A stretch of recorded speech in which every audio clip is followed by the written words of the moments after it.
if you want to write a novel this year, but you feel overwhelmed, blocked, or in any way intimidated by the task in front of you, I have the ultimate tool for you. So, right here it is, a blank plot table.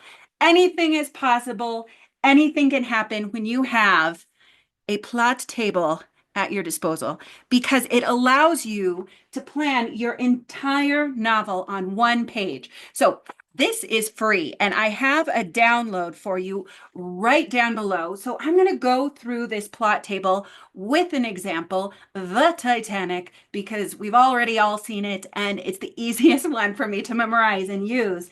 And it has a very straightforward plot that's useful to a lot of genres. So I'm just going to go through this in my hand so you have an example and you can sign up to print out your own plot table before.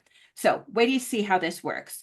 So looking at the first blank, the title, you can have work in progress, but for our title, we're going to put Titanic. Next, we have stakes and significance. And so the stakes are what's at risk. They are one of the biggest plot drivers, tension drivers in any story. And then the significance is it's a little different because it's the underlying theme. It really shows you what the stakes mean at an emotional level.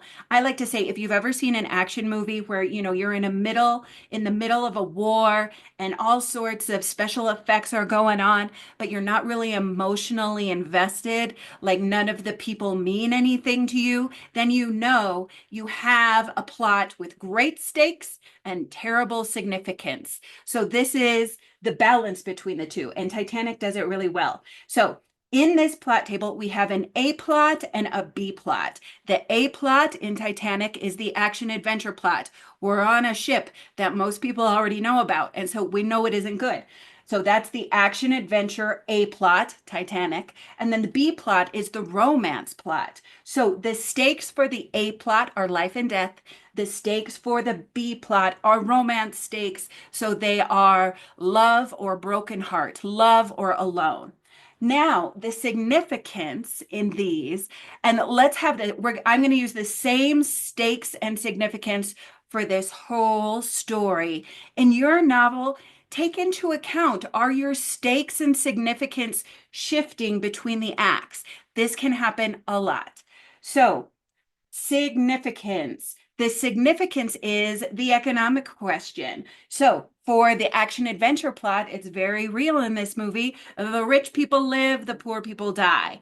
And then in the B plot, once again, there's an economic significance to the B plot. I'm big into economic stories. I really like economics. So, in the B plot, the romance plot, it's will Rose choose love or money? And so you can see the difference, like the slight difference between the stakes and the significance. And if you have both of them working for you, your readers are going to be so invested in what you got going on. So good.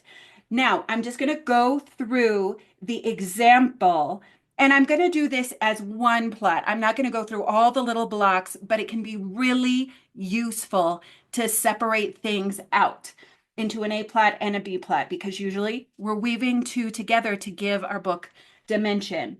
So let's talk about the inciting incident. We're getting on a ship. I'm going to start our inciting incident there. Of course, you can start it before that, where they have the little pre 1980s deep dive where they're getting the jewels and then they find the jewels aren't there. But for our purposes here, inciting incident is people getting onto the Titanic.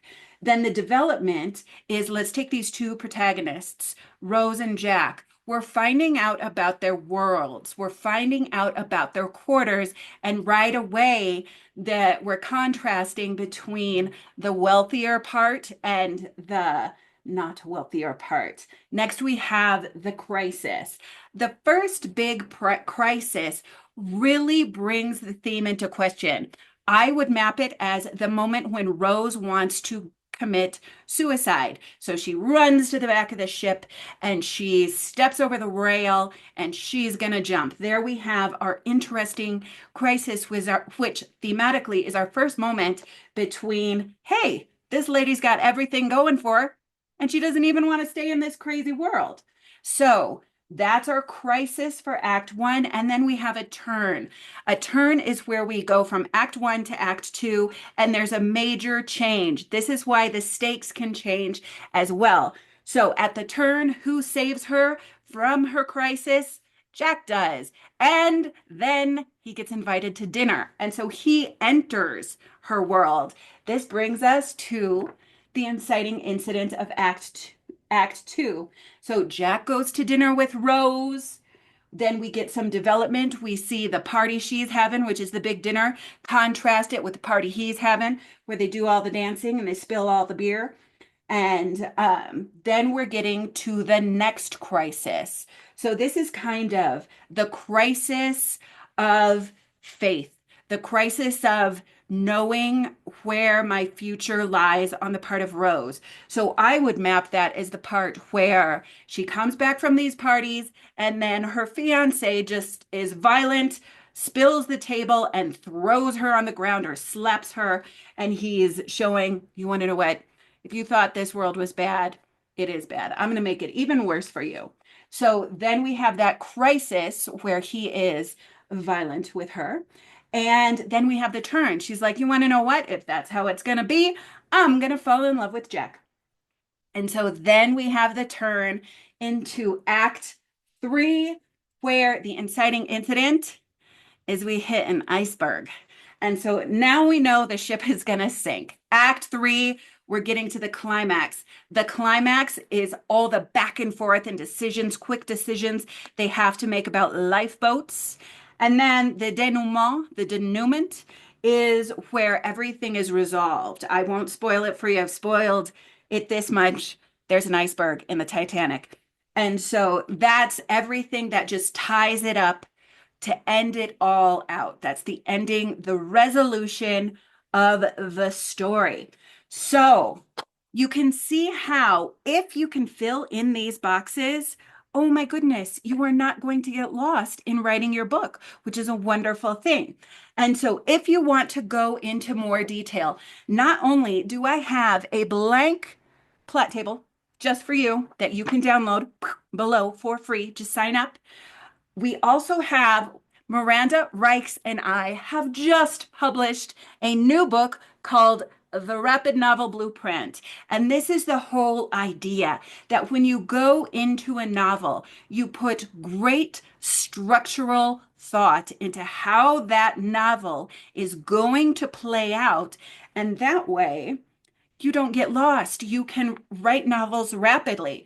So Miranda Reichs is a thriller writer. I'll link her books below.